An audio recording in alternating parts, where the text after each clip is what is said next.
আপনি কি জানেন আপনার খাদ্যাভ্যাস গ্রহের প্রভাবকে সক্রিয় করতে পারে? দেখুন, রবি গ্রহের প্রভাবকে সক্রিয় করার জন্য রুটি, বাজরা আপনারা কিন্তু পিঙ্ক সল্ট প্রতিদিন খেতে পারেন, ফায়দা মিলবে। চন্দ্রকে সক্রিয় করার জন্য দুধ, লস্যি, শরবত, হোয়াইট চকলেট খেতে পারেন, ফায়দা মিলবে।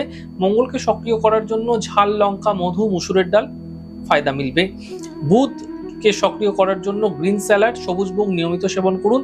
বৃহস্পতিকে সক্রিয় করার জন্য কাঁচা হলুদ, পুরো হলুদের প্রয়োগ অবশ্যই করুন। ছোলার ডাল এবং বেসনের ব্যবহার খাদ্যাভ্যাসে করা ফায়দা আপনাকে দেবে। শুক্রকে সক্রিয় করার জন্য ঘি, টক দই, আইসক্রিম নিয়মিত সেবন করার চেষ্টা করুন। শনিকে সক্রিয় করার জন্য শুকনো নারকেল অষ্টমী তিথিকে ব্যতি রেখে সেবন করতে পারেন, ফায়দা মিলবে।